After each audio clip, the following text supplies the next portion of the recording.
I'm Jenni Carlson here at Hall of Fame Stadium at the Women's College World Series with Mariah Gearhart. We're here to talk about tomorrow's first session of games, 2 games to open the tournament at noon and 2:30. Mariah, in that first game, Missouri, you play at Oklahoma State. You obviously know Missouri well. What about them has got them to this point?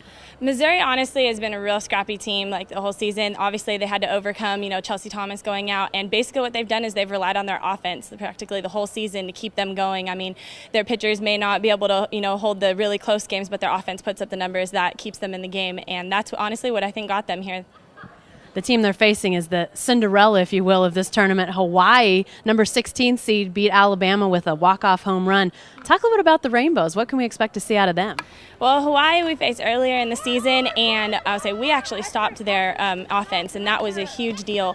But they're great hitters. Obviously, a very high-powered team. Having the most home runs in Hawaii's history, and Kelly Majum, their leadoff batter, leading the way with the most home runs in the nation with 30. So that's honestly what they're all about, is that high-powered offense. So Missouri, unfortunately, with their pitching, is going to have to really step it up to stop their bats. Otherwise, it's going to be a very high-scoring game.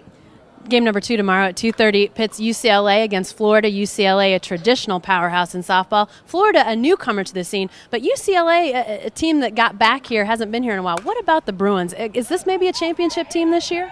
Once again, the offense, I think, is what really has helped UCLA get here. But they also have a lot of depth in pitching. Donaker, coming from actually San Diego, California, has really led the way, and also Megan Landenfield, who's a finalist for National Player of the Year.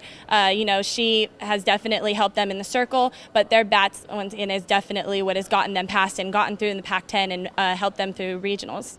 Florida, a team that is familiar to people around here, made the championship series, the best of 3 last year, just missed that national championship. Without Stacey Nelson, I think people were thinking there might be a downturn. There's been no downturn for Florida. Is this maybe a team that could get them to that championship? I think the fact that Florida is back here in the World Series after losing Stacey is what really proves that, Florida has the bats to make up for it. And honestly, Brombacher has come in and done an amazing job taking her place. She stepped in. Everyone knew she was already a good pitcher behind Nelson, but now she's really showing that she belongs in the circle as well. So we'll see. She'll have to step up to make it far and make it in the same steps as Stacey did. Thanks, Mariah. Hey, stay with the best coverage team anywhere at newsok.com and every day in the Oklahoman.